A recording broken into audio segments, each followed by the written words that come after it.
The sound of the chair scraping across the floor still echoes in my mind, a reminder of the shove they gave me as their guests laughed.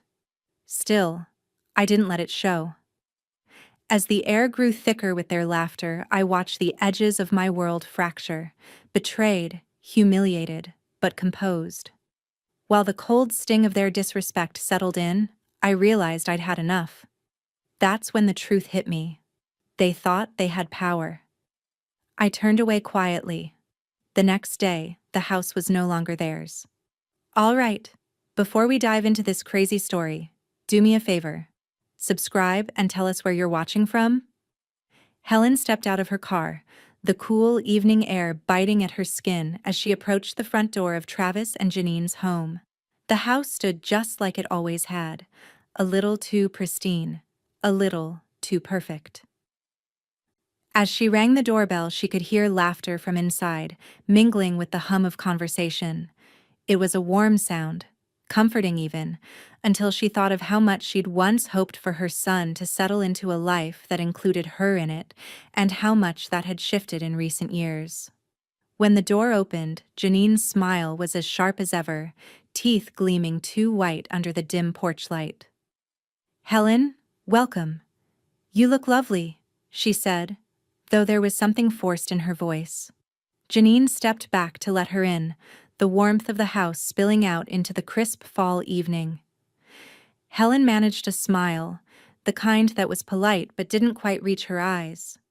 "Thank you," she replied, following Janine down the hallway toward the kitchen, where Travis stood, a beer in hand, talking animatedly to a neighbor.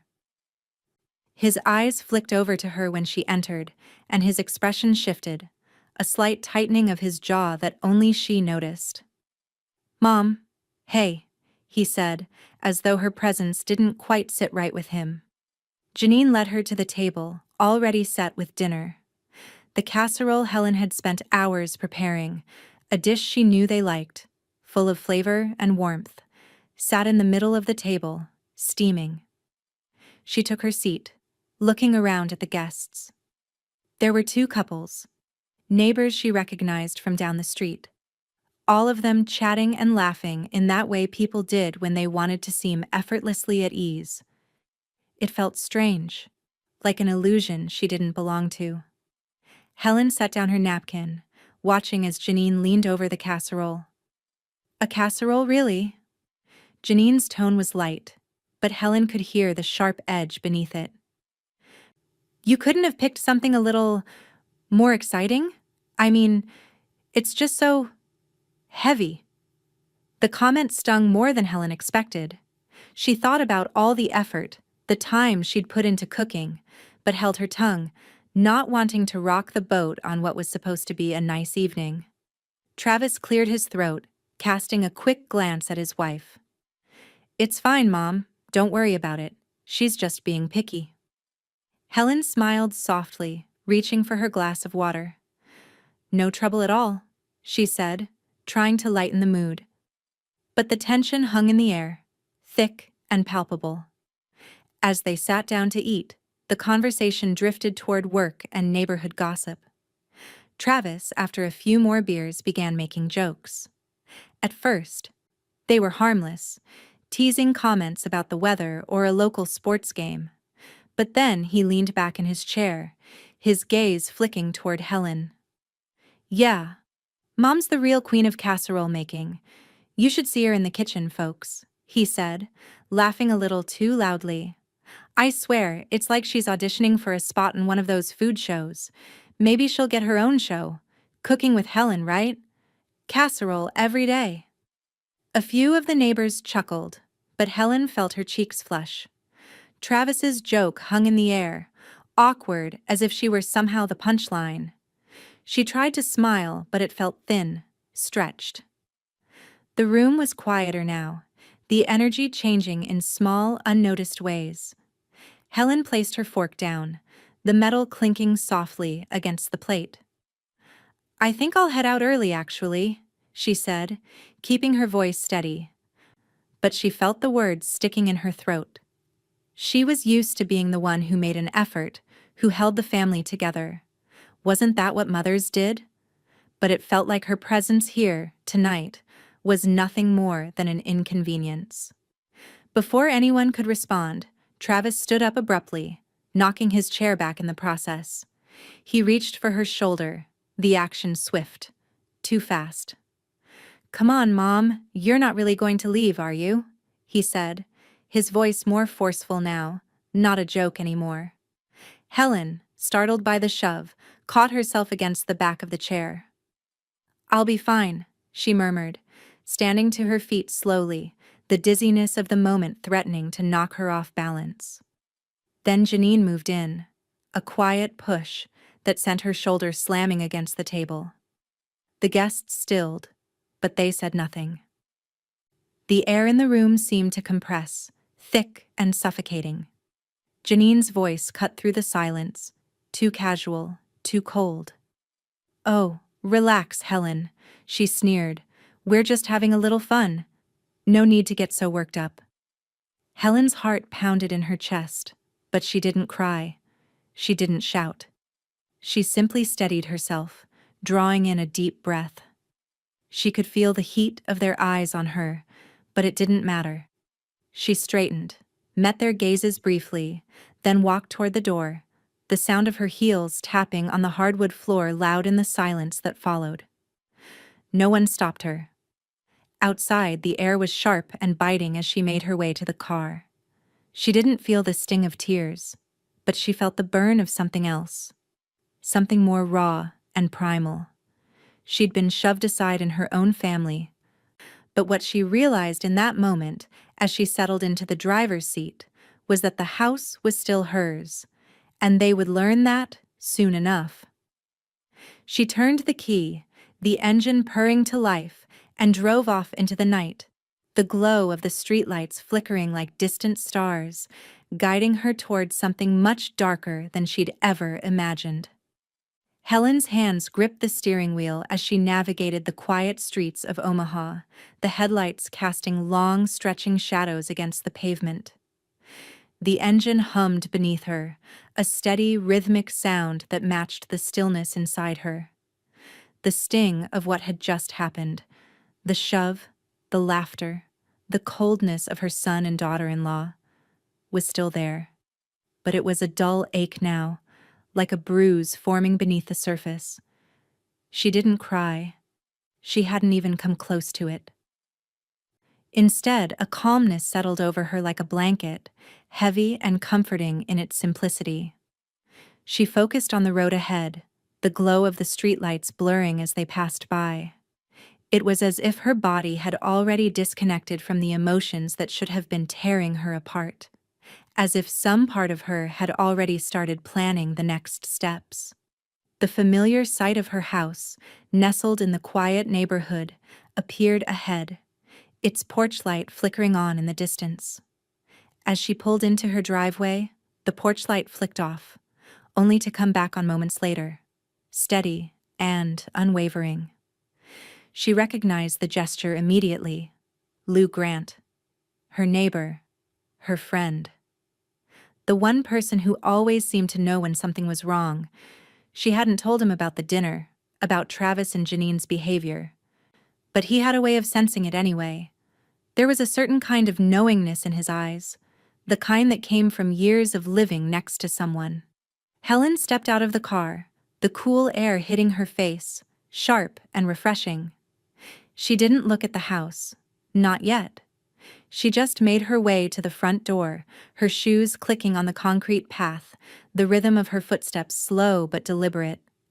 By the time she reached the door, Lou was already on the porch, leaning against the railing with his arms crossed, his expression full of concern.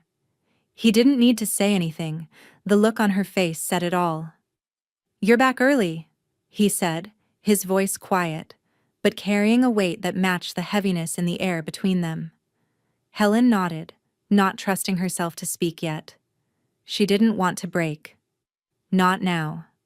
She just wanted to get inside. Find the things that would anchor her. But Lou's presence was a comfort, and she appreciated his steadying silence as much as the questions he didn't ask. He straightened up and stepped closer, his old bones creaking but his eyes still sharp. "You're all right, Helen?" She looked at him, her lips pressed tight together, before slowly nodding again. "I'm fine. Just tired." Lou didn't buy it, of course. He never did. But he didn't push. Instead, he just stood there for a moment, his gaze flicking over her, like he was searching for something unspoken. Helen finally broke the silence. "I don't know what I expected," she said softly, her voice just above a whisper. Maybe I thought things would be different. But I'm tired, Lou. I'm tired of pretending it's okay when it isn't." Lou didn't say anything for a long moment. His eyes softened, understanding the unspoken truth in her words. "You've been a good mother, Helen. Sometimes they just don't know how to see it. But you still own half that house." The words cut through the air like a blade, sharp and clear. Helen didn't flinch, though. In fact, the truth of it brought something else rising in her, a quiet, steady kind of resolve. "Half the house," she repeated, her voice distant now, as if she were speaking to herself more than Lou. Lou watched her for a moment, his hands still resting on the railing. "You're not the one who needs to apologize, Helen. And I've always said, you got a lot more strength in you than you give yourself credit for." She didn't answer. Instead, she gave him a small, tired smile, the kind that barely curved her lips, but still held gratitude in its quiet space. "Thanks, Lou," she said, her voice soft again. She gave him a nod and stepped inside, leaving him standing there, his figure slowly fading into the shadows of the porch. Inside, the house felt different. Larger, emptier, more distant. She didn't know if it was the isolation or the weight of what had happened, but it was like the walls had closed in a little tighter around her. She locked the door behind her and moved toward the hallway, pausing briefly at the framed family pictures that lined the walls. She didn't linger on any one image. They all looked so distant, like moments from another life. Her eyes landed on the safe, tucked away in the corner of the living room. She walked toward it without thinking, her fingers already knowing the combination. She opened it slowly, the sound of the mechanism clicking in the silence of the house.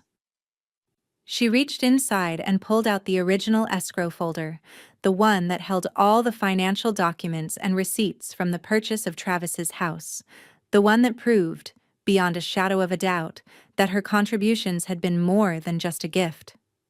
She opened the folder, her fingers tracing the edges of the pages with an almost reverent touch. She could feel her heart beating in her chest, steady now, with purpose. Tonight, she thought. Tonight was the night everything would change. She reached for her logbook, a small leather-bound book she'd kept for years. She opened it to the last blank page and carefully added tonight's date, her handwriting neat and deliberate as she wrote, "Dinner, the push, the beginning." Helen closed the logbook with a quiet snap, the sound filling the room with a finality that settled deep in her chest. The house was still hers. And soon, so would be everything else. She walked to the window, her eyes scanning the quiet neighborhood. The streetlights flickered in the distance, and in that moment she knew. Tomorrow, things would be different. She shut the blinds with a soft click, and the house fell into a peaceful silence. The sun had barely risen when Helen stepped out into the cool morning air, her breath visible in short puffs as she walked to her car. The city of Omaha was still waking up. Streets quiet, the sky a soft blue that deepened into daylight. It was a time of transition, much like herself. She drove downtown, her hands steady on the wheel, the weight of the coming day pressing against her chest. She had no intention of crying. The time for tears had passed. This was business, pure and simple. And soon, Travis and Janine would understand just how wrong they'd been to underestimate her. When she reached Charlotte Hayes's office, The sharp steel and glass exterior of the building reflected the early light, making the city seem colder than it was. Helen walked through the doors. The familiar scent of polished wood and coffee greets her. Charlotte's office was on the second floor, tucked away at the end of a long corridor, and as Helen entered, the attorney looked up from behind her desk. Charlotte Hayes was a woman of few words, her presence a quiet force. She had a way of cutting through the noise, focusing on the task at hand with surgical precision. As Helen closed the door behind her, Charlotte gave her a brief nod of acknowledgement, her sharp eyes assessing her without question. "You're early," Charlotte remarked as she stood and gestured for Helen to take a seat across from her. "That's good." Helen offered a small smile, the weight of the night's events still lingering. "I wanted to get this over with." Charlotte nodded, already flipping open the folder Helen had placed on the desk. It was filled with documents, receipts, bank statements, the escrow files from the original purchase. Everything. Helen had brought it all. Everything she could gather to show how much she had contributed to the house, from the down payment to the renovations, all in black and white proof. Charlotte scanned the papers quickly, her sharp eyes moving faster than most people could follow. She didn't flinch at the totals. "You've been more than generous, Helen," Charlotte said, almost casually, as she read through the pages.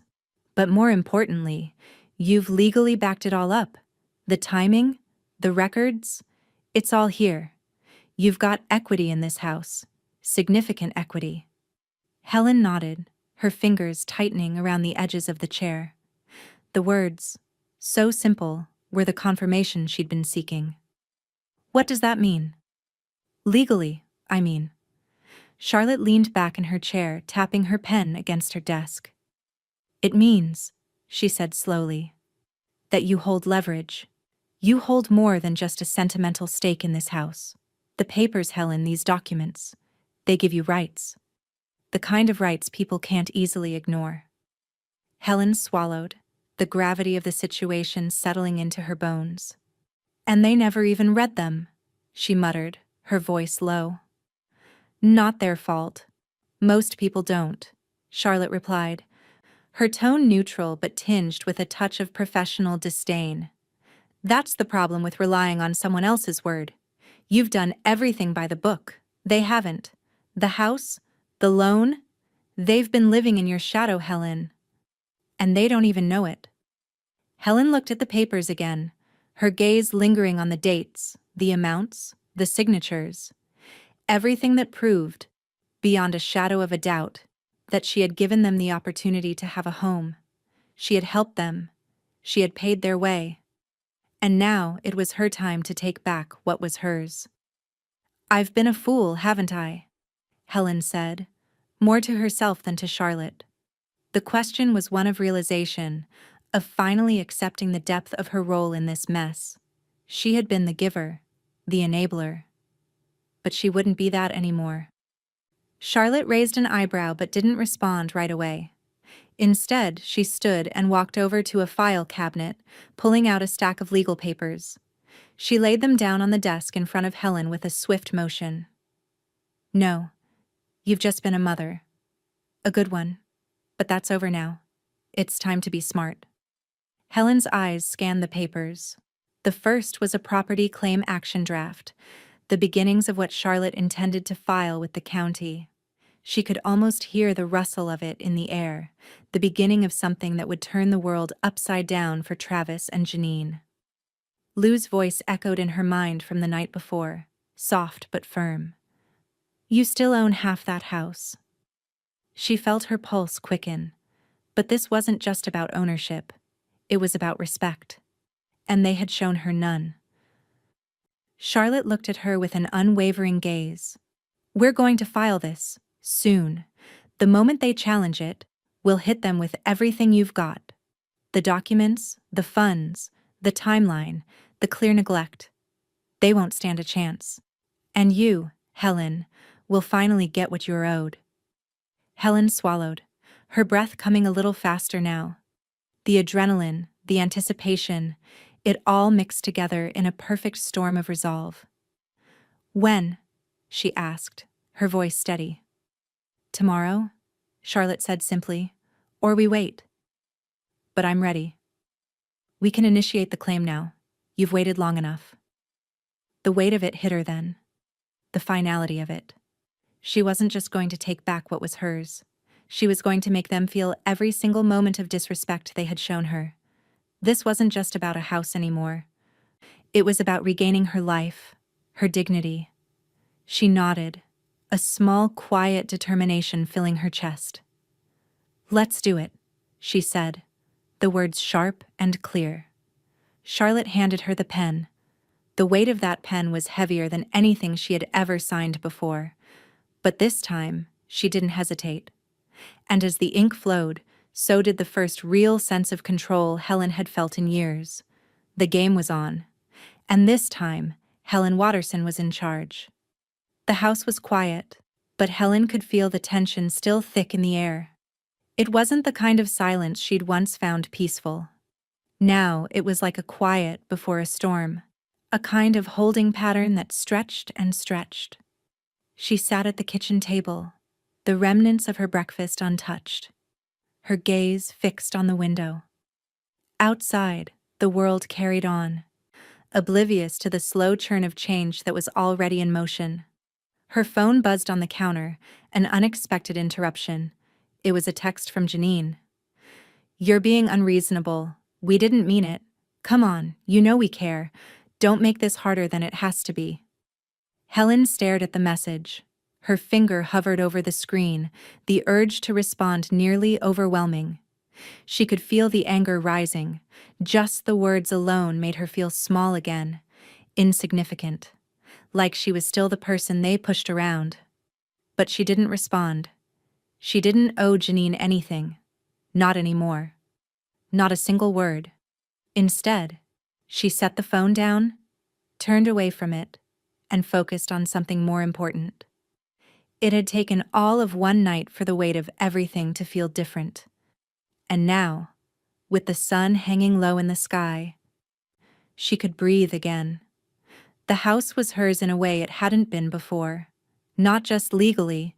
No, this was something deeper. She'd taken back control, and there was a certain lightness in that, a sense of clarity. She moved to the living room, where boxes of old files sat piled on the floor, remnants of her past attempts to keep everything in order. Her work as a billing specialist had required her to keep meticulous records, years of patient files, financial documents, every receipt and contract carefully cataloged. She'd done it all without question, thinking it was just what was expected of her, what mothers did. Now it felt like something else entirely. Each piece of paper was like a small weight she was finally ready to shed. She spent the next hour sifting through the files, clearing away the remnants of an old life she no longer needed. Old tax returns, medical bills, the occasional birthday card tucked between papers. It was all moving out of her life, piece by piece. And with each page she discarded, the space around her seemed to open up. Her phone buzzed again. This time, it wasn't Janine. The message came from Bella. "Grandma, I'm so sorry for last night. I don't want things to be like this. I love you." Helen's chest tightened as she read the words. Bella had always been kind, always tried to be the bridge between her parents and Helen, even when things had started to sour. It hurt her that Bella was caught in the middle, but Helen knew better than to respond in haste. She took a breath, her fingers dancing over the screen as she typed out a message. "I know you do, Bella, and I love you too. Don't worry, things will be okay." It was the simplest thing she could offer, but it felt right. She hit send and felt a small release in her chest. Bella would be okay. They both would be. Helen heard the soft chime of the doorbell, a welcome distraction. She pushed the last of the files into a cardboard box and walked toward the door, her thoughts still with Bella, still heavy with the knowledge that her family had been treating her as less than. But that was changing now. Lou stood on the other side of the door, his weathered face wearing the same look of concern and quiet understanding he always wore. In his hand was a stack of papers. "Thought you might need some help getting this together," Lou said, his voice a steady anchor in the storm of her thoughts. He stepped inside without waiting for an invitation, as he always had. "Thanks, Lou," Helen said, giving him a tired but genuine smile. She gestured toward the kitchen table where a new set of financial documents lay scattered. "I'm almost done with the old stuff, but I still need to get these organized." Lou nodded, his hands working quickly as he pulled out the home equity statements Helen had collected. He sorted them into neat piles as if it were second nature to him. There was a rhythm to it. Lou had always been meticulous, and his help grounded her, made the mountain of paperwork seem less insurmountable. "Charlotte's got the trust conversion draft ready," Lou said, glancing over his shoulder at Helen. "Once you sign, it'll all be in your name. A little more legal protection just in case. Not that I think Travis will fight it, but it never hurts to be prepared." Helen felt the weight of his words, a stark reminder that this was all becoming very real. She had been so focused on the immediate aftermath of the dinner, the rush of reclaiming what was rightfully hers, that she hadn't let the full impact of the situation settle in. Lou was right. This wasn't just about a house anymore, it was about her future, a future that was beginning to look very different. "Thanks, Lou," Helen said again, the words feeling more sincere each time. "I don't know what I'd do without you." Lou grinned, the smile crinkling the corners of his eyes. "You'd manage, Helen. Always have. But it's nice to know I've been of use." She watched as Lou continued organizing the paperwork, the trust conversion draft sitting on top, waiting for her signature. But she didn't rush toward it. Not yet. There was time, and when she did sign it, it would be her final step. There would be no turning back. For now, she let herself linger in the moment. Let herself feel the quiet before the storm. Because when the storm hit, it would be her turn to dictate the terms. Lou finished the sorting and stepped back, hands on his hips. "You ready?" Helen didn't answer immediately. She stood still, taking in the space around her, the quiet that had taken hold of the house. She had a plan now. She had the strength, the legal power. And soon, she would take everything back. "Soon," she said, her voice steady but with a quiet certainty. "Soon, Lou." As he nodded and turned to leave, the door closed behind him with a soft click, and Helen sat down at the kitchen table staring at the papers in front of her. Tomorrow, she thought, tomorrow, the game would change for good. Helen sat at the kitchen table, her fingers trembling slightly as they hovered over the trust conversion document. The weight of the decision she was about to make seemed heavier now, more real. The quiet in the house was almost deafening as she stared at the words, each line drawing her closer to the point of no return. The room seemed to shrink around her, her focus narrowing to the sharp, crisp text in front of her. The pen felt foreign in her hand, its smooth surface cool against her fingertips. But it wasn't the pen she was holding. It was the future she was about to write for herself. She had spent years looking the other way, believing in family, in sacrifice, in doing what was right. But now, after everything that had transpired, the reality of it all had shifted. This was no longer about motherly love or expectation. It was about power, control, and the recognition she had been denied for too long. The sound of footsteps on the porch echoed through the house, a familiar rhythm. Helen's gaze didn't leave the page as the door opened behind her. "Everything in order?" Lou's voice broke the silence gently, but it was enough to make her glance up. He stood in the doorway, carrying the notarized documents in hand, his steady presence grounding her. "Almost," she said, her voice steady, but there was something else beneath it, a quiet certainty. Lou set the documents on the table beside her, giving her a moment of space. She didn't need to look at him to know he was waiting. Waiting for her to make the decision. Waiting for her to take the step that would change everything.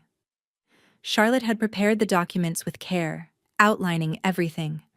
Helen's share of the property, the trust conversion, the revocation of past verbal agreements. It was all here.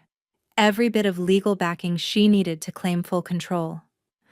But what really mattered now wasn't the paperwork. It was what Helen had always feared. The finality of it. The knowledge that once this was signed, there would be no going back. Helen reached for the pen, her breath steady but deep. She felt her pulse quicken as she clicked the pen, the sharp sound echoing in the stillness of the room. The motion felt almost symbolic, a simple action that had the power to erase years of unacknowledged effort. She pressed the pen to the paper, and just like that, it was done. She looked down at her signature, the ink still fresh against the page, the line bold and unyielding. The house was no longer just a place she had helped build. It was now hers in a way that no one could dispute. She could feel the weight lifting from her shoulders, a burden she hadn't even realized was there until it was gone. Lou took the document from her, his hand steady as he began to add his own stamp of verification, his eyes briefly meeting hers. "You're sure about this?" he asked, his voice low, as if the moment deserved respect. Helen nodded. "I've never been more sure of anything." With that, Lou moved to the stack of papers, placing the notarized copies neatly on top. He looked at her once more before slipping them into a folder. His eyes were unreadable, but Helen could see the pride there. Pride for her, and pride in the careful work they'd done. "I'll get this filed with the county records," Lou said, standing up. "Charlotte will handle the trust conversion draft next. You've got everything lined up now." Helen's gaze drifted back to the document in front of her, now full of names and legalities. There was a certain peace in knowing it was finally in motion. But as she turned the page, something else caught her eye. The next line, the next step. She reached for her phone, her fingers typing quickly. "Add Bella as secondary beneficiary. Make sure she has everything when I'm gone." It was the only way to ensure that her granddaughter, the only one who had ever truly tried to understand, would be protected. Bella didn't deserve to be caught in the aftermath of her parents' mistakes. Helen would make sure of that. She tapped send, the simple action carrying more weight than she'd expected. As the minutes ticked by, Charlotte's voice echoed in her mind, calm and precise. "We can initiate a full claim now." It wasn't just about the house anymore. It was about taking back what was rightfully hers, about showing her family that the world had changed. Lou's voice broke through her thoughts. "We've done it, Helen. There's nothing left to stop you now." Helen stood, her legs a little unsteady at first, but she found her balance quickly. The documents had been signed. The claim would be filed. She turned toward the window, her eyes scanning the street outside. The same street she had walked down for years. The same street where her son and daughter-in-law lived. They would never know the full scope of what was coming. Not yet, but they would. She could almost hear the laughter from the dinner, the cruel jokes, the mockery. It had been their way of laughing at her, but soon, it would be her turn to rewrite the story. Helen walked toward the door, the weight of the future pressing on her like a force she could no longer ignore. She didn't have to wait any longer. It was time for the world to know that the house was hers, and everything else was going to follow. As the door clicked shut behind her, Helen felt something stir inside her, a quiet, powerful sense of control. The first step had been taken. The next would follow. And when it did, there would be no turning back. The phone buzzed again. Helen stared at it, the screen lighting up in front of her. It was Travis. She didn't even have to read the message. She already knew what it said. The same anger. The same hurt.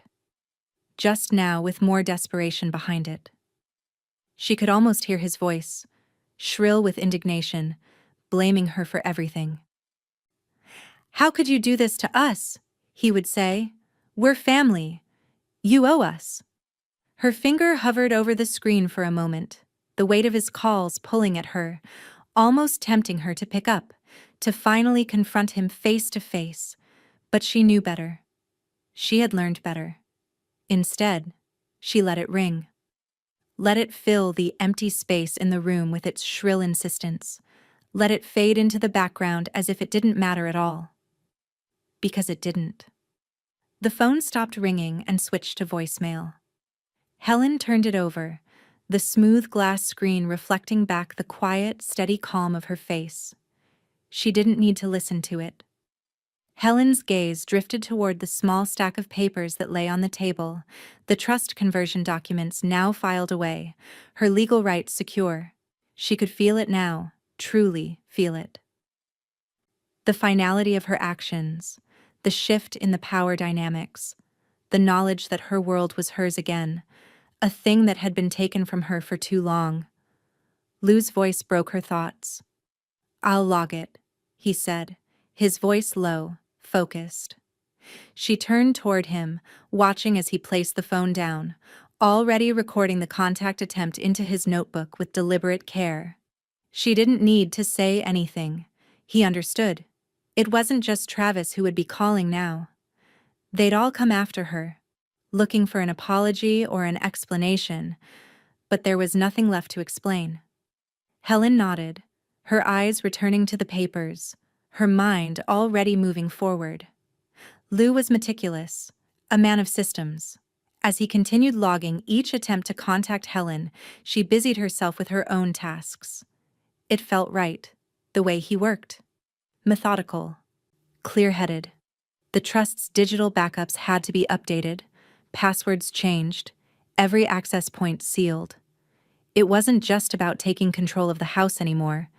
It was about protecting what was hers from everything else. She sat down at the desk, typing in her new passwords one by one. Her fingers flew across the keyboard as she updated bank accounts, investment records, and even old insurance policies. Every piece of her life, now under her control. Her accounts were hers again. Her life, truly hers. Travis's calls? He didn't have a claim to any of it anymore. Helen set her phone on silent and tucked it away in her drawer.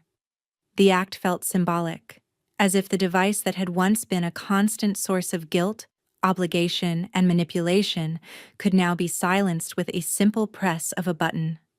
Her relationships, her obligations, all of it, quieted. It wasn't that she didn't love them, it was that they hadn't loved her back. Not in the way she needed. Lou finished his work and turned toward her, a slight frown crossing his features. "Travis is on a rampage online," he said, his voice calm but laced with something else. Concern, maybe. "He's posting about you, calling it a betrayal. He's already made it clear he's not going to back down." Helen nodded, unbothered. She wasn't surprised. She'd expected nothing less. The truth was, this kind of fury was what she had come to expect from him. But it didn't touch her anymore.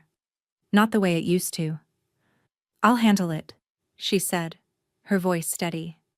She took a slow breath, feeling a strange calmness wash over her. Let him rage. It doesn't matter anymore. Lou didn't say anything more about it. He knew there was no convincing her otherwise. The storm was coming. But for the first time in a long time, Helen was ready for it. She wasn't scared of the fallout. She had endured too much for too long to let their anger shake her. As Lou turned to leave, Helen poured herself a cup of tea, the steam curling up in soft wisps, the delicate clink of the teacup against the saucer like a soft exhale. She sat back in her chair, cradling the cup in her hands. The warm liquid calmed her, grounding her as she stared out the window. The sun was dipping lower in the sky, the light casting long shadows across the lawn. The world was changing around her. Slowly, but surely. She could hear the faint sounds of her phone buzzing in the distance. More messages, more calls, more noise, but none of it reached her. None of it mattered. Helen sipped her tea, unhurried, and let the world spin on without her. She had done what she needed to do, and now, for the first time in years, she could just breathe. Soon, Travis and Janine would learn what it meant to lose control. And when that day came, they would understand that the house was just the beginning. Helen finished her tea, feeling the weight of everything lift just a little more. She didn't have to rush. There was no hurry anymore. The game had changed. And now, it was her turn to win. The first message came through just as Helen was finishing her tea, the screen of her phone lighting up with the familiar name, Travis. Her hand didn't even hesitate as she reached for the device. She'd been expecting this. She tapped the screen, the message flooding her with the same angry, familiar tone. "You've crossed the line, Mom. This is unforgivable. I can't believe you're doing this to us. We didn't deserve this. You've ruined everything." Helen set the phone back down, reading the words again in her mind. The anger was palpable, his voice still echoing in her head. But it didn't bother her anymore. The panic in his words, the sense of betrayal, it was all part of the game now. The next message came an hour later, then another, then one more. Each one grew more frantic, more desperate. "If you don't undo this, we'll be forced to take legal action. This is insane, Mom." And again, "You'll regret this. You've destroyed this family." Helen kept them all. She didn't need to listen to the voicemail. They were all saved, filed away as evidence. She could feel the weight of the words, the anger in them, but she remained unmoved. They were just words. And they wouldn't change anything. Lou had already set up the system, making sure that everything was documented, every call and message stored safely. He was meticulous, efficient. This wasn't the first time she'd needed to protect herself, and it wouldn't be the last. Helen was still in the kitchen when the phone buzzed again. This time, it wasn't a text. It was Charlotte. "Financial freeze complete.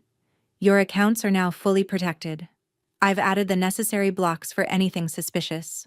They won't be able to access your assets." Helen nodded to herself, a slow, quiet breath slipping out. She could feel the protective layers she had built around herself. The house was hers, the trust secure. And now, her finances were locked down tight. There was nothing left to chance. "Good," she whispered aloud, just as the door creaked open behind her. Lou stepped inside, his face slightly creased with thought. "All set up. New camera systems in place. They won't be able to get to you without us seeing it coming."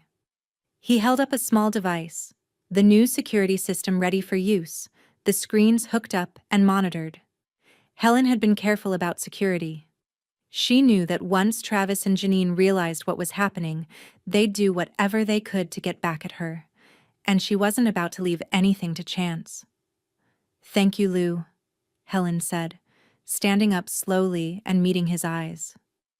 There was something unspoken between them now, an understanding.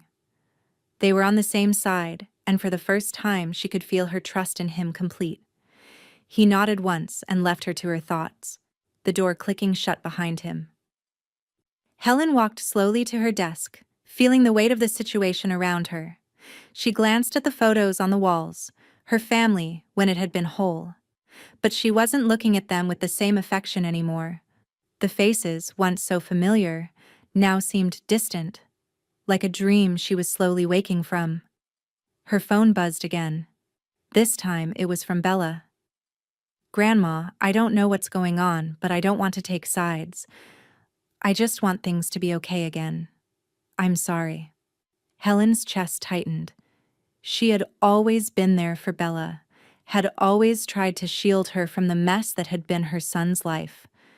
But now, there was no way to protect her from the consequences of Travis and Janine's actions. She felt a rush of tenderness for her granddaughter and immediately began to type, the words coming from her heart. Bella, I know you're caught in the middle and I'm so sorry, but know this. This isn't about you. I love you, and I always will. Don't worry about them. Focus on yourself. Take care of you. You deserve that. Helen set her phone down, feeling a quiet sadness that she couldn't protect Bella from this, but also a deep resolve that she would do what was necessary to secure Bella's future. It would be her turn to make things right when the time came. She stood up from the desk, the weight of the day pressing down on her. She walked to the door, then stepped outside, needing the fresh air, needing to step away from the suffocating tension of her own house. The cold air hit her face, sharp and refreshing, the quiet of the world outside offering a stark contrast to the storm that was brewing inside. The streetlights were starting to flicker on, casting long shadows down the empty street. The wind whispered through the trees, and Helen took a deep breath, letting the silence wash over her. The neighborhood was calm, peaceful, completely unaware of the battle that was raging just under the surface. She walked slowly down the street, the soft crunch of her shoes on the pavement the only sound. The house was behind her now, the place that had once been a symbol of family, now just a symbol of her new beginning. And that was fine. As she walked, she let her mind wander, thinking of everything she had done, everything she had secured. Her life, her peace, and her future. They would be hers, no matter what Travis and Janine thought. The phone had stopped buzzing. The storm was coming, but it would be on her terms now. Helen knew they would be back. She knew the chaos wasn't over. But for now, as she stood on the quiet street, she felt an overwhelming sense of control. The panic they had earned was just beginning, and she would make sure they never saw it coming. The knock at the door came late in the morning, the sound echoing sharply through the otherwise quiet house. Helen wasn't surprised. She had expected this. The envelope she received from Travis's lawyer was thick, heavier than she had anticipated. She knew exactly what it was before she even opened it. Inside, the letter was precisely what she'd expected, full of accusations and demands. "You're reneging on promises made years ago," the lawyer's letter read. "You've chosen to betray your family by taking advantage of your position in this manner. We intend to take legal action if you do not return to a state of good faith and reconsider your actions." Helen set the letter down on the kitchen counter, not even flinching at the words. She didn't need to. She had expected Travis to go this route, legal threats, the weapon of someone who didn't have anything left to hold on to but their pride. The truth was, Travis had no real claim. Not anymore. Her phone buzzed almost immediately afterward. A text from Charlotte. "I received the legal notice. Will respond swiftly. I'm drafting the filing now. But I wanted you to know, this is exactly what we've been preparing for." Helen replied with a simple, "Thank you." She didn't need to say much.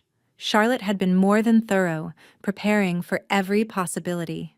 They had anticipated every move Travis and Janine might make. Her phone buzzed again, but this time it was a post from Janine. A screenshot of their dinner together, accompanied by a mocking caption. "Some people just don't know their place." Delusional? What family? Helen's chest tightened for a moment, the sting of Janine's words biting more than she expected. But she wouldn't let it get to her. She had to stay focused. Janine had always been good at pretending to be kind, pretending to care, while manipulating everything behind the scenes.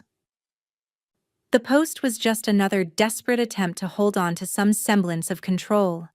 The phone buzzed once more. This time, Lou's voice came through the speaker. "I've got the screenshots of Janine's post. I'll keep everything stored in case we need it." "Don't worry, Helen. They're digging their own graves." Helen leaned back in her chair, the house feeling eerily quiet as she thought of everything that had happened. She had watched Travis and Janine manipulate everyone in their lives, but she had never been able to stop them. Until now.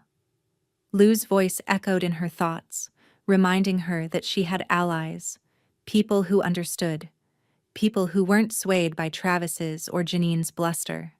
And the law, finally, was on her side. As she sat in the kitchen, the letter from Travis's lawyer still lying on the counter, she reached for her own phone and called Charlotte. She needed to be ahead of this, to be the one to steer the ship, to control the narrative. Charlotte picked up almost immediately. "Helen, ready to respond?" she asked, her voice calm and precise. "I'm ready," Helen replied, feeling the weight of the moment in her chest. "Let's file it." Charlotte didn't hesitate. "I'll send over the revised filing.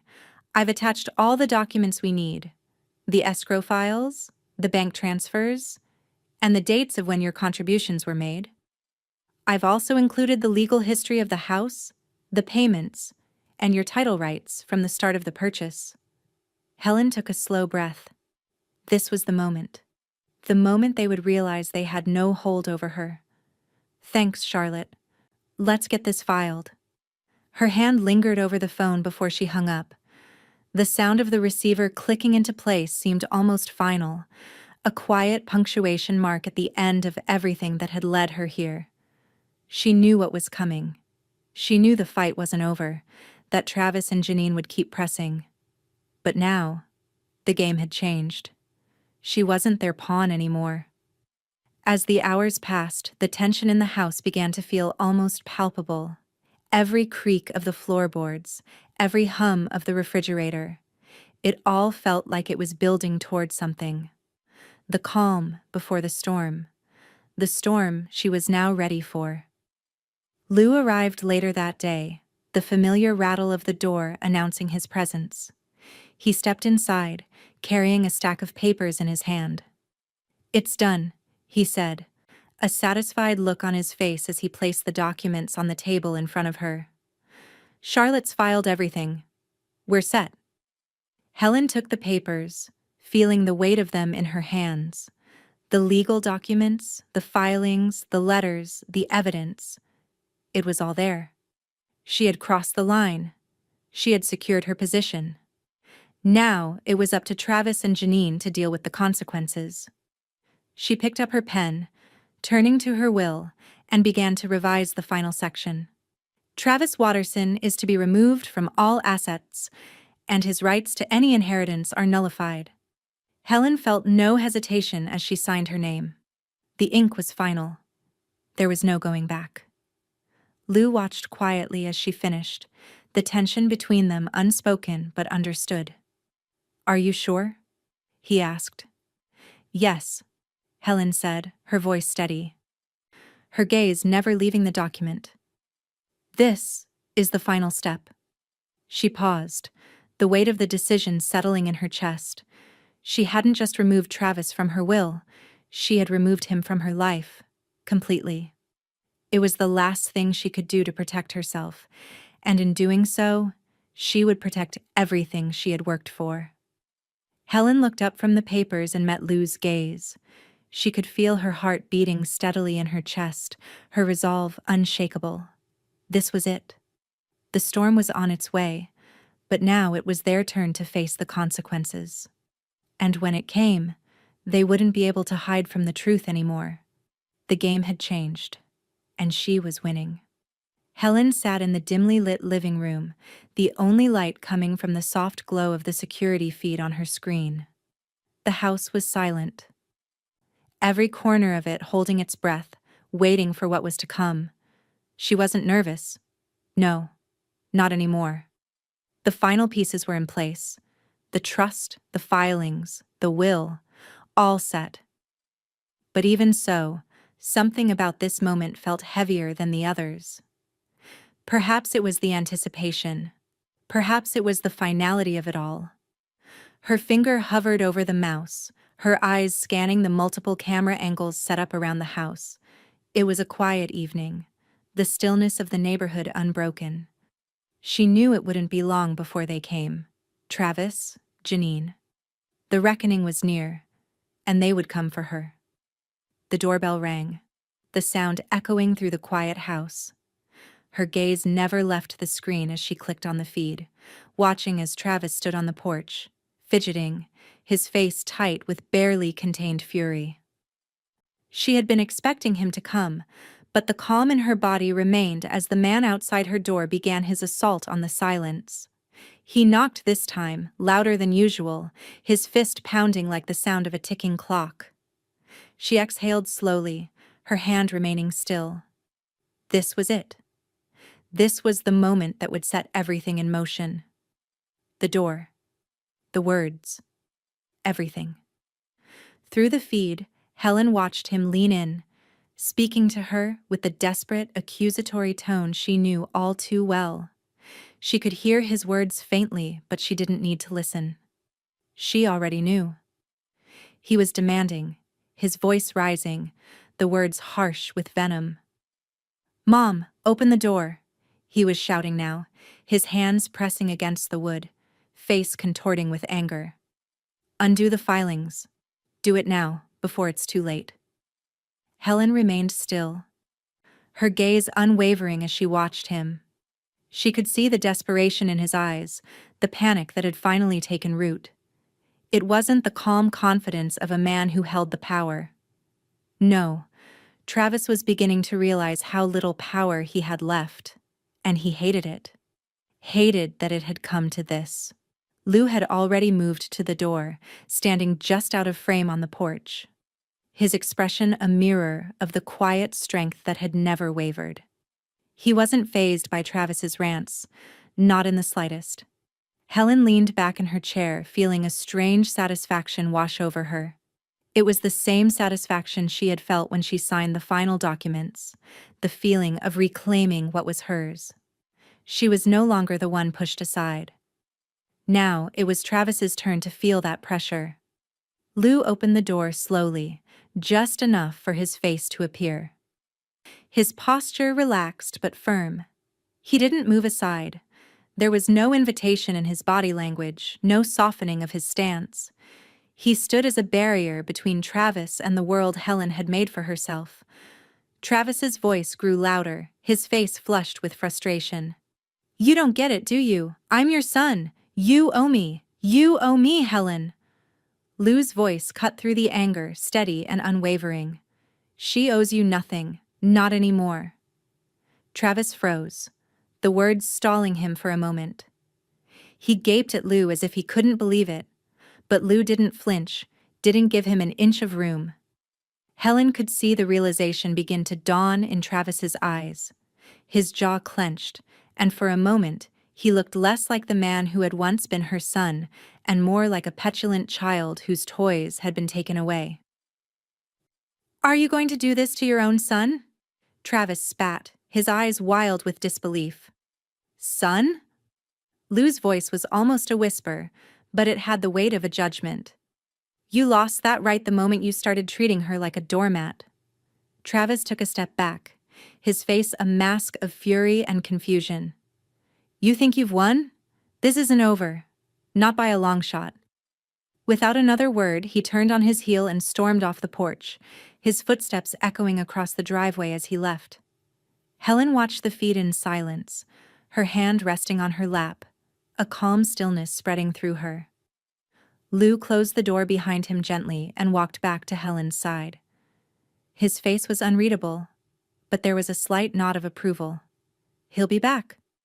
But now he knows. Helen didn't say anything. The words had already been spoken.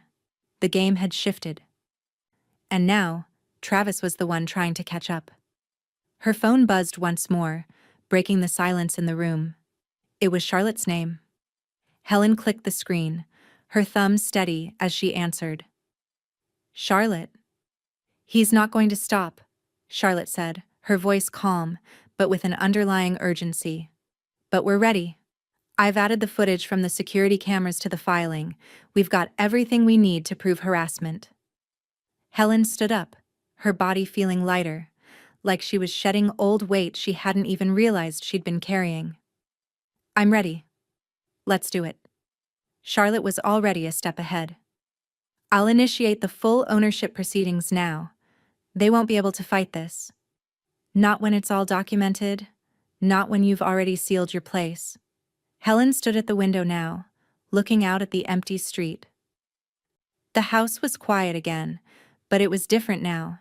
It was hers, fully and completely. And with each step she had taken, she had rewritten the story of her life, taking back everything they had tried to take from her. She looked down at the papers on the table, the final filing. A small smile tugged at the corner of her lips. The storm had passed, and the floodgates had opened. Helen took a slow breath, the weight of it all settling in. There would be no turning back now. The courtroom buzzed with energy, but to Helen it was just another room. A room where the fate of her family would be determined, but also a room where she no longer felt the crushing weight of guilt. She was calm now, sitting in the back, her posture relaxed, the feeling of control still running through her veins. She hadn't seen Travis and Janine yet, but she knew they would be there, her son and daughter-in-law, walking into this battle not knowing they had already lost. They were the ones who had underestimated her, the ones who thought she would crumble under pressure. When they walked in, it was as if the room's energy shifted. Travis's face was flushed, his shoulders squared with anger. Janine's eyes flickered nervously, the brittle smile she always wore now a thin mask of tension. They were both dressed for war, but it was clear they were not prepared for what was coming. Travis's eyes scanned the room, locking briefly with Helen's. His lips curled into a tight, forced smile that didn't reach his eyes. He made his way to the front, sitting next to his lawyer, a man with sharp eyes and an even sharper tongue. Janine, looking uncomfortable, took a seat beside him. Her hands clenched tightly in her lap. Helen sat in the back, her body still, her thoughts quiet. She had prepared for this moment for months. There was no panic, no fear, just a quiet resolve. The judge, a woman with years of experience etched into her face, cleared her throat, calling the room to attention. "Let's get started," she said, her voice firm but not unkind. She glanced down at the case files in front of her, then looked up at the room. "We're here today to review the claim made by Mrs. Watterson regarding the property in question. Mrs. Watterson, please present your case." Helen stood slowly, her gaze meeting the judge's. The room felt oddly distant, as if she were separated from it all, watching herself from outside her body. The steps to the witness stand felt heavy, but each one was a step toward something final.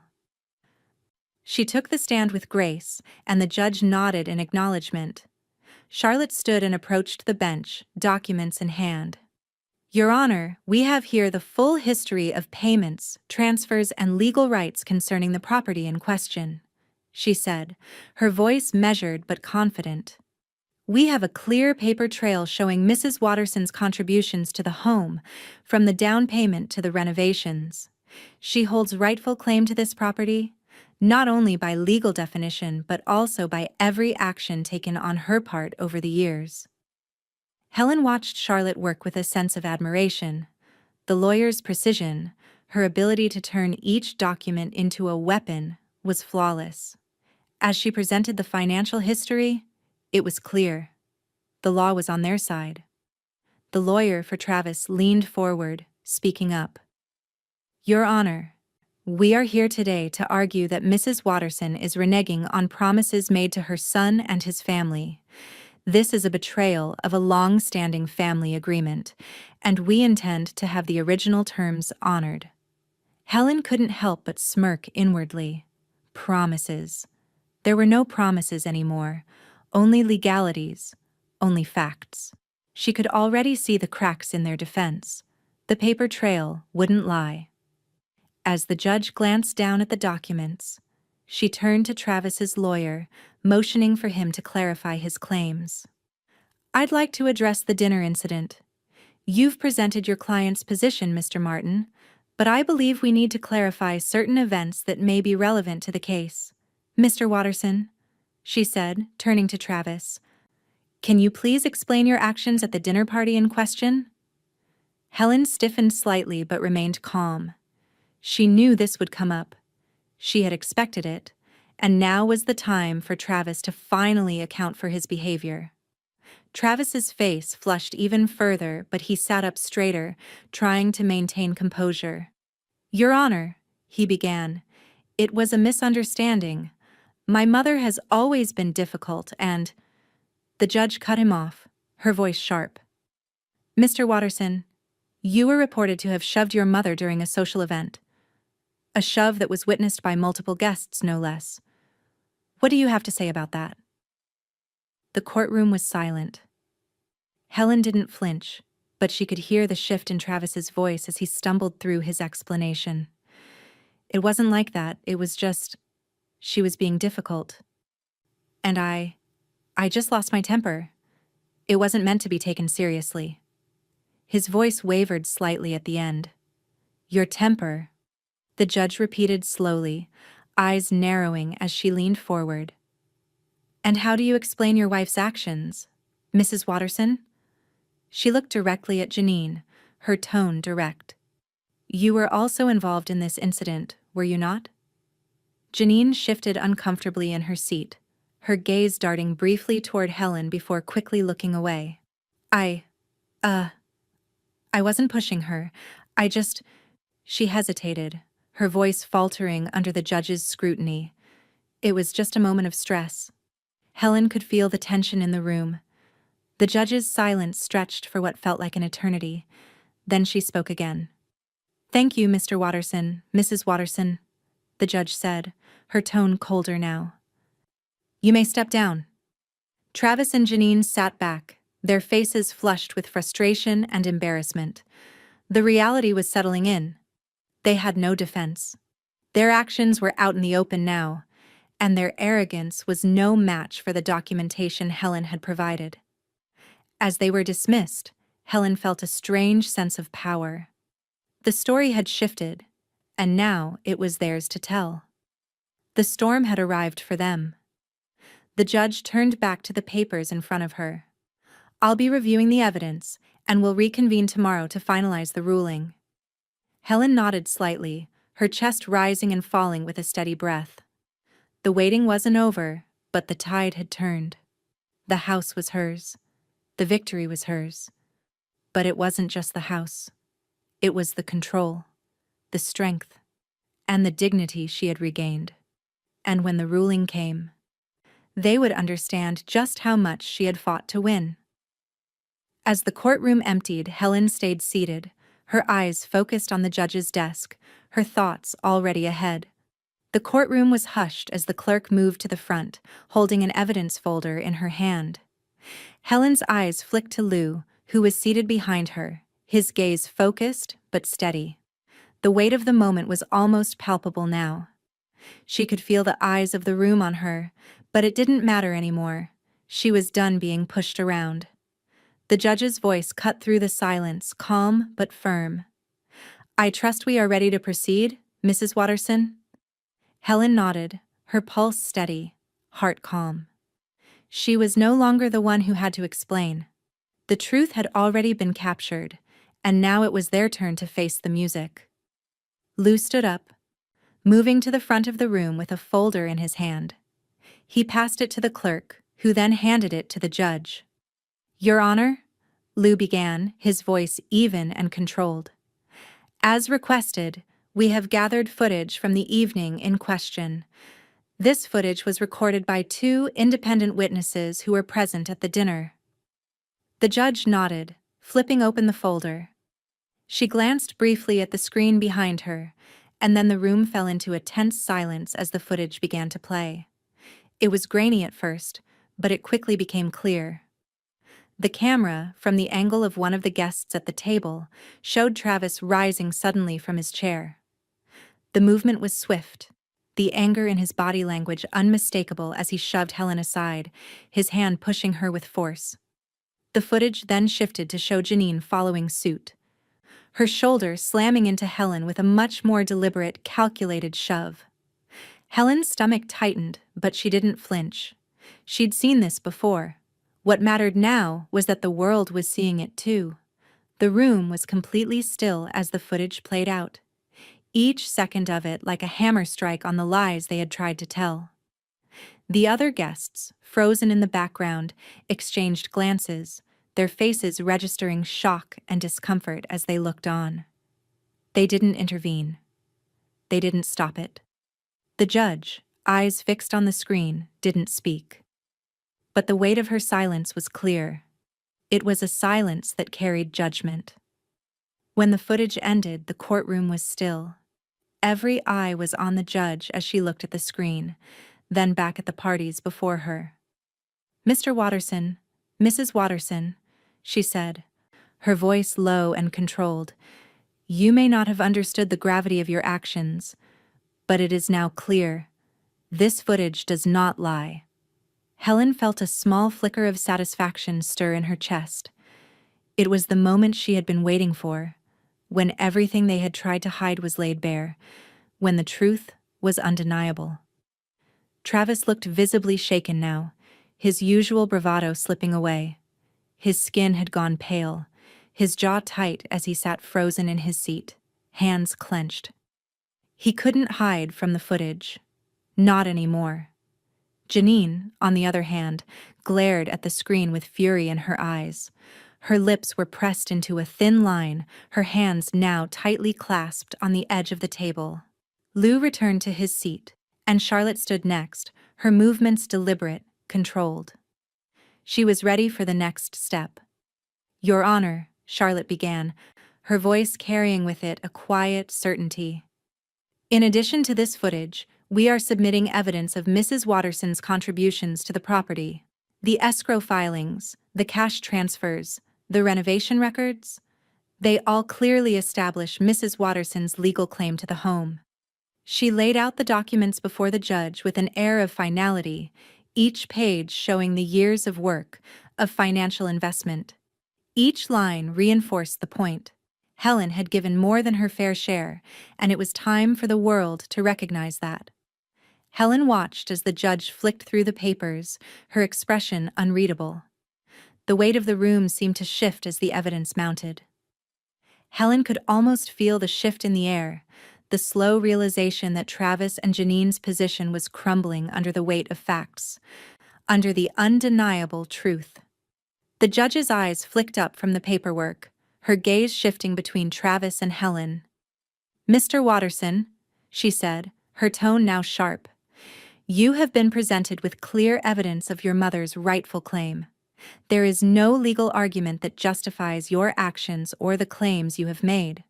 Your temper is not an excuse for physical aggression, and your misunderstanding of family obligations will not sway this court." Travis opened his mouth, a harsh, indignant sound rising in his throat, but the judge raised a hand, silencing him with a look. "This case is not about promises," she continued, her voice unwavering. "This case is about rights, legal rights, and those rights Mrs. Watterson has clearly demonstrated." Helen felt a calm finality settle over her. The room felt different now. There was no room for doubt. She had won.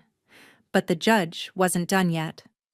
"The court will reconvene in 24 hours to finalize the ruling," the judge announced, her voice cool. "Until then, I have made my preliminary decision. The house, the property, and all financial contributions are rightfully Mrs. Watterson's." Helen's heart pounded in her chest, but she didn't show it. She remained composed, her thoughts steady. She was so close now. Travis shifted in his seat, his face flushed with humiliation. His eyes met hers once more, but this time there was no anger, only frustration and disbelief. Janine, though, was a different story. She glared at Helen, her lips curling into a sneer. She had underestimated Helen. They both had. As the courtroom began to empty, Helen remained seated, the weight of everything finally sinking in. The battle was over. The house was hers. The victory was hers. And with it, her dignity had been fully reclaimed. But she knew that this wasn't the end. It was just the beginning of something much bigger. The air in the courtroom was thick with anticipation as the judge took her seat, her expression calm, yet the power in her presence unmistakable. Helen sat at the back of the room, her hands folded neatly in her lap, feeling a quiet but deep resolve settle into her bones. She wasn't nervous, she was ready. It had been 24 hours since the hearing, a day that felt longer than any she'd endured before. But now the wait was over. It was time. The judge, after glancing through her notes, looked up at the room. "I've reviewed all the evidence presented by both sides. Mrs. Watterson's contributions to the property, the physical evidence of the altercation, and the testimonies provided leave no doubt as to the validity of her claim." Helen's heart gave a slight jump, but she kept her expression neutral, her hands still. There was no turning back now. The judge's eyes flicked over to Travis and Janine, who sat at the front, their postures stiff and guarded.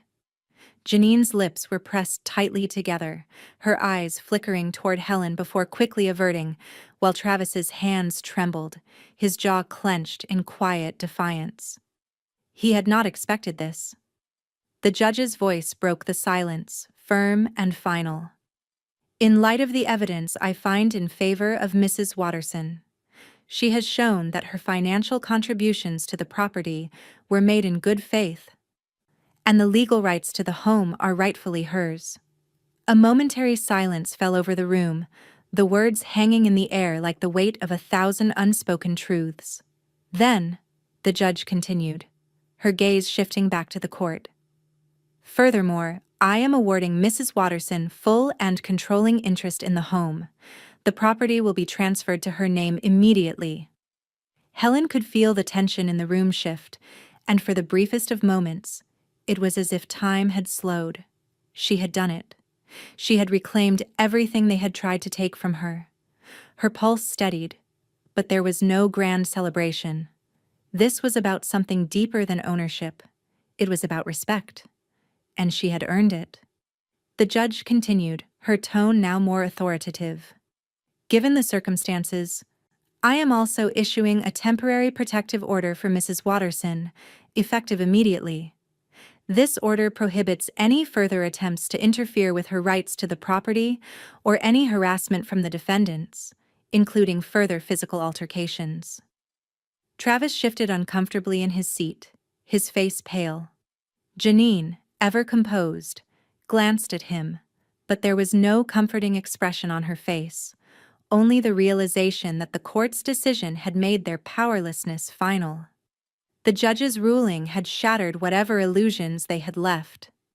Charlotte, sitting at the side, leaned forward, making a small note as the judge spoke. When the ruling concluded, Charlotte's quiet, confident voice broke through the hushed room. "Your Honor, we request the immediate securing of all property records and deeds to ensure that Mrs. Watterson's legal claim remains uncontested." The judge nodded. "The property records will be updated accordingly. All documents will be filed under Mrs. Watterson's name immediately." The ruling was final. Helen's grip on the edge of the chair tightened for a brief moment, her breath steady as she absorbed the magnitude of it all. Her victory, her strength. It was now undeniable. As the courtroom began to empty, Helen stood slowly, feeling her body release the tension it had been holding for so long. The long journey was over, and it was time to leave it behind. She glanced over at Lou, who was standing at the back, a quiet smile of approval on his face. He had been with her every step of the way, and now they could finally take a breath. Helen moved toward the door, her footsteps echoing softly on the polished floor. As she reached for the handle, her phone buzzed in her pocket. She pulled it out, seeing Bella's name on the screen. Without hesitation, she answered. "Grandma?" Bella's voice crackled with a mixture of hope and concern. I just wanted to say, I'm so glad you're okay. I'm so happy you're finally going to be all right." Helen's heart fluttered with warmth at the sound of her granddaughter's voice. She stepped outside the courthouse into the cool air, the world feeling different, brighter somehow. Her victory was bittersweet, but in this moment, It was enough to know that Bella would be safe, that she would have a future free from the shadow of what had been. "I'm okay, Bella," Helen replied softly, her voice filled with quiet gratitude. "And I'm going to be just fine." A smile tugged at the corners of her lips as she heard Bella's sigh of relief on the other end. "Take care of yourself, Grandma," Bella said. "I love you." Helen's smile deepened. "I love you too, sweetie." As she ended the call, the weight of the past few months began to lift off her shoulders. The battle was won, but more than that, Helen had reclaimed herself. The door to her past had been firmly closed, but the door to her future was wide open. And as she walked away from the courthouse, she knew one thing for certain. This was only the beginning. The world had underestimated her. But now, they would never forget her name. The morning sun streamed through the blinds, casting long shadows across the living room floor. The house was eerily quiet, almost still, as if it were holding its breath for what was about to happen. Helen stood in the middle of the room, her hands clasped in front of her, watching the clock tick away the minutes. Today, everything changed. She could hear the faint sounds of the sheriff's car pulling up outside, the low hum of an engine coming to a halt. The sheriff and his team were here, the final act in the drama that had been set in motion months ago. Helen had prepared herself for this moment. It wasn't just about the house anymore. It was about reclaiming her dignity, her right to control the narrative. The knock at the door came exactly on time. 2 short raps, followed by a pause. Then another, more deliberate. Helen didn't flinch. She had been waiting for this moment. She walked slowly to the door, her fingers brushing over the handle. When she opened it, there they were. 2 uniformed sheriff's deputies standing in front of her, their faces unreadable but their presence authoritative. "Mrs. Watterson?" one of the officers asked, his voice calm but firm. Helen nodded, stepping aside to let them in. The second deputy carried a stack of paperwork, the thick envelope unmistakable. This was the day of transfer. "I'm here to serve you the final order of property control," the officer continued, his eyes scanning the room for any signs of disturbance. "We'll need to conduct the transfer immediately." From behind her, Helen heard the sound of footsteps, Travis and Janine. They were here, as expected, though neither one of them seemed prepared for what was coming next.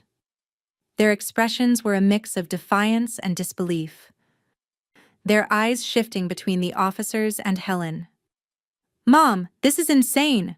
Travis shouted, his voice rising in anger. He looked at the deputies, then back at Helen, trying to plead with them. "You can't just take our house. This isn't right." Janine stood behind him, her arms crossed, her face twisted in frustration. "This is ours, Helen. You've gone too far. You don't have the right." But before she could finish, one of the deputies stepped forward, his stance unwavering. "Ma'am, you need to step aside," he said, his voice calm but firm. "This is a legal order. There's nothing more to discuss." Travis stepped forward, chest puffed out, as if he could physically intimidate the officers. "You don't understand. My mother's been manipulating everything. She can't just—" Another officer stepped in, holding up a hand to stop him. "You need to comply, Mr. Watterson. You're interfering with an official proceeding. Please move aside." Travis faltered, a brief moment of hesitation flickering across his face. Then he opened his mouth again, but the words seemed hollow now. There was no fight left in him. Not against the law. Not against the weight of everything that had been laid bare. Janine, though, wasn't ready to back down.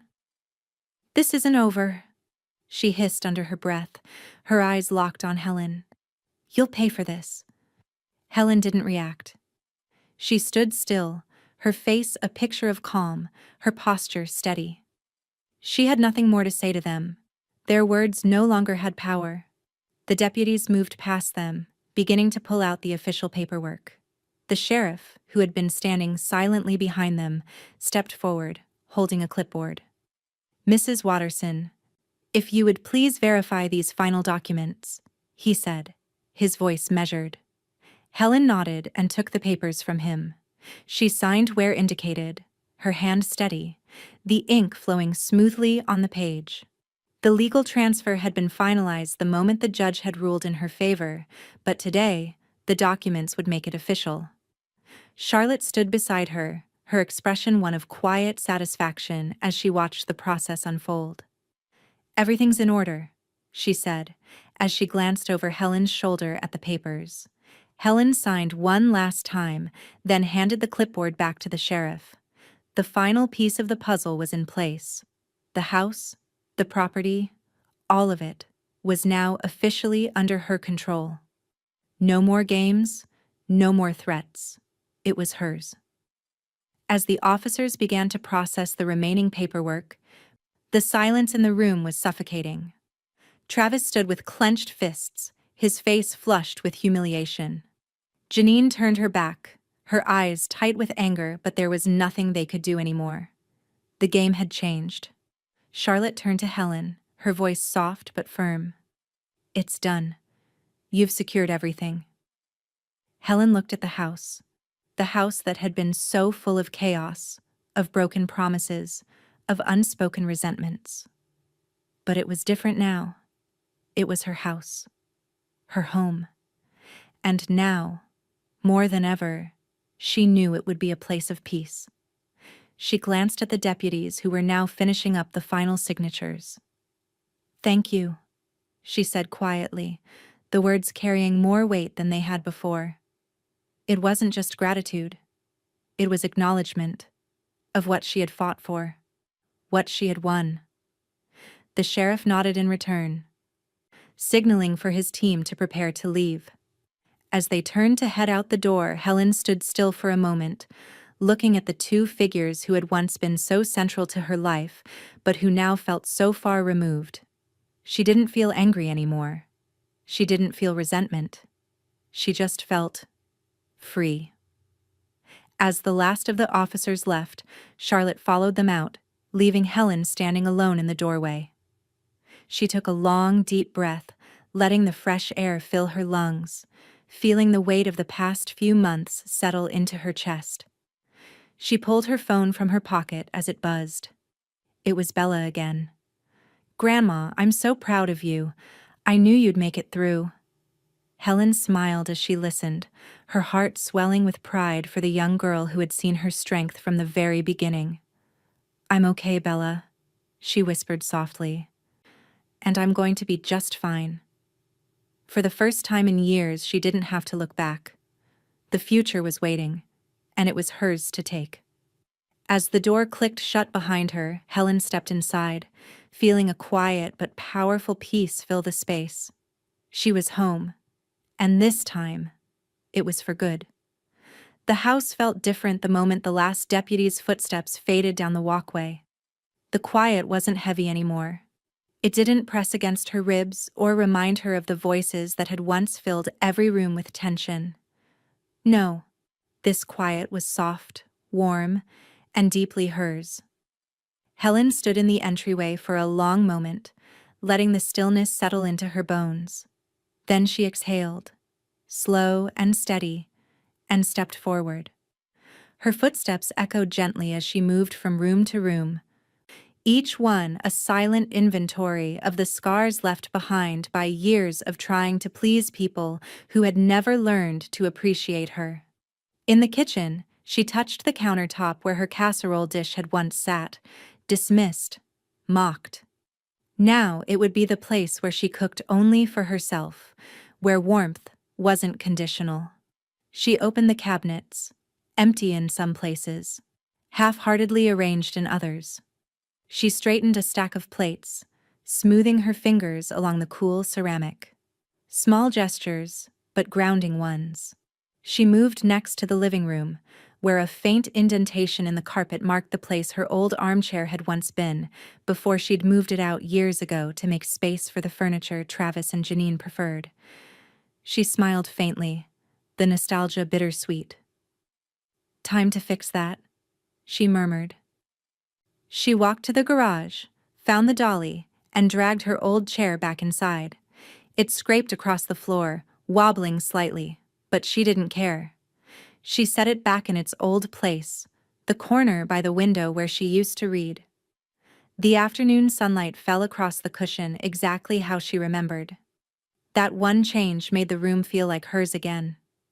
Helen continued through the house, making small adjustments, replacing the generic artwork Janine had hung with her own watercolor pieces, flipping the throw blankets to the sides she preferred, placing her mother's old vase back on the mantel. These weren't decorations. They were pieces of history, of home, reclaimed. In the quiet of her bedroom, she found her life binder sitting neatly in its box. She pulled it into her lap, the weight familiar, the pages worn by years of notes, updates, and careful planning. She opened it and began adding new instructions, clearer directives for her trust, fresh letters labeled for future moments, and a separate folder simply titled Bella. For Bella, she wrote more than instructions. She wrote memories, guidance, love.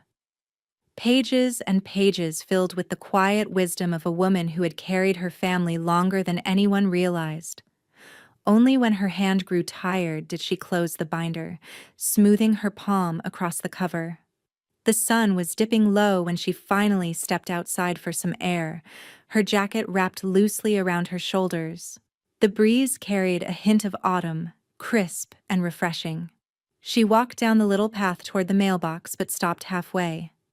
A small shop down the street had a wooden sign she'd been admiring for weeks. She'd never had the courage to buy it, not while the house was merely hers on paper. But now she could. The store bell chimed softly as she walked in. The owner greeted her warmly, and Helen smiled back, pointing to the carved wooden plaque hanging near the counter. Respect required, burned into walnut grain. She bought it without hesitation. Back home, she hung it beside the front door. Not a threat. Not a warning. Just a statement of truth, of boundary, of reclaimed dignity. She stepped back, admiring it, and that's when she heard a quiet shuffle behind her. Lou stood in the doorway of the living room, hands in his jacket pockets, leaning with the easy familiarity of someone who had always understood her even when she didn't speak. "Feels right, doesn't it?" he said softly. Helen didn't turn at first. She just looked at the plaque. Then at the room, at the warm lighting and the chair back in its rightful place. Finally, she nodded. Slow. Certain. "It does," she said. "It really does." Lou gave a small smile, relieved, proud, maybe even a little emotional. "Took you long enough?" She laughed under her breath, the sound light in a way it hadn't been in months. "Yes," she agreed. "But I'm here now." The moment was warm, almost perfect, until the sudden vibration of her phone shattered it. A single buzz, then another. Then 3 in rapid succession. Helen's breath halted.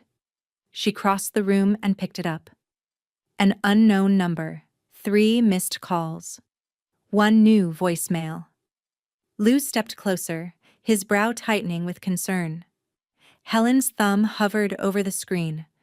The piece she'd reclaimed was about to be tested. Again. The doorbell rang softly, a sound that felt out of place after the weeks of tension and turmoil. Helen stood still for a moment, her fingers lingering on the edge of the door. She had expected Bella's visit, but the reality of it felt heavy in her chest.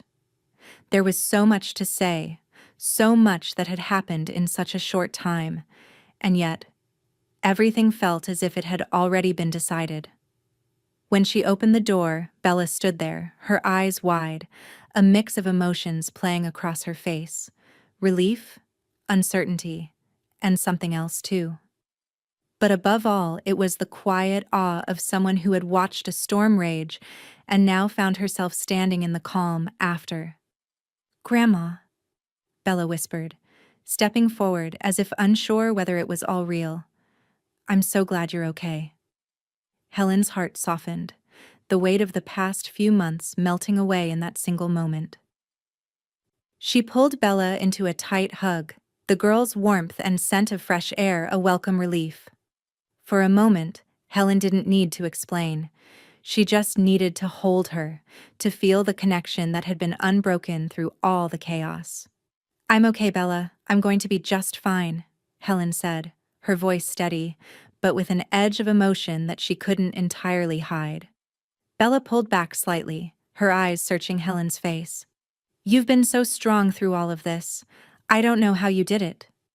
Her voice trembled slightly, the weight of the past few days hanging in her words. "I know what happened with Mom and Dad, but is it really all over?" Helen smiled gently, brushing a strand of hair from Bella's face.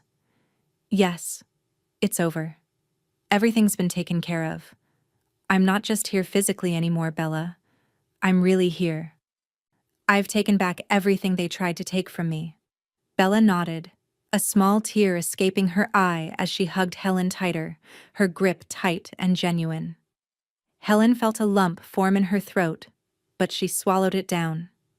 The past was behind her, and Bella would have the future she deserved. After a moment, they pulled apart, and Helen stepped aside to let Bella enter. The house felt even more hers now, each step through the doorway reaffirming the decisions she had made, the life she had fought for. They walked into the living room together, where the soft light of the late afternoon bathed the room in warmth. "You've changed everything," Bella said, looking around. "It feels so different in here now. It feels peaceful." Helen's smile was quiet, knowing that Bella had noticed what only someone with real love and understanding could. "It's mine now, in every way that matters." The doorbell chimed again, this time more definite. Helen turned, her heart skipping a beat as she saw Charlotte standing in the doorway. The lawyer was holding a sealed packet, a confident smile on her face. "Hello, Mrs. Watterson," Charlotte said with a slight nod, stepping into the room. "I've brought the final certified ownership packet for the house." Helen took the packet from Charlotte's hand, her fingers brushing the cold paper. The seal on the envelope was official.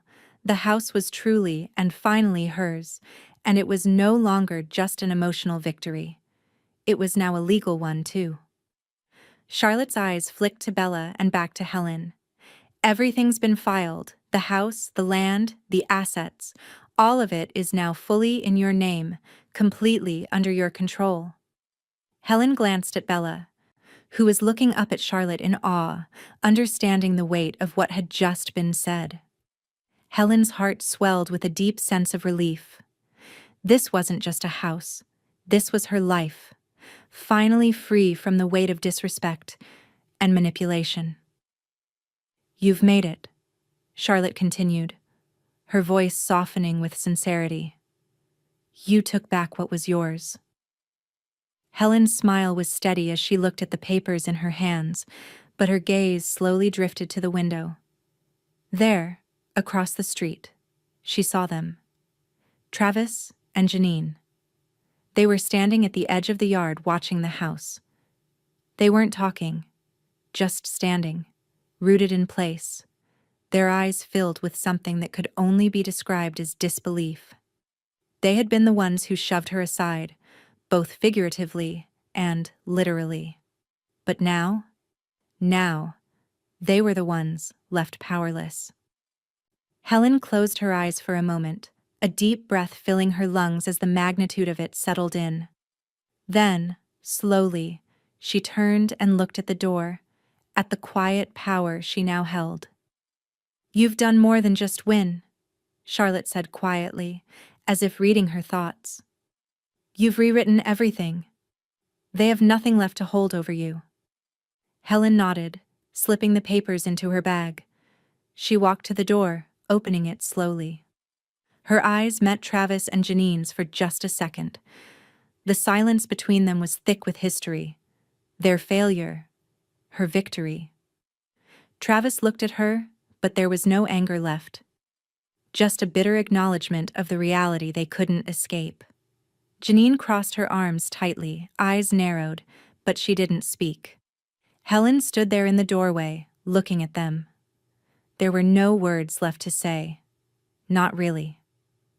The past had been written, and the future was hers. She closed the door quietly, with the same steady certainty she'd felt when she signed her name to the final papers. They shoved me at dinner, but the next day the house was no longer theirs.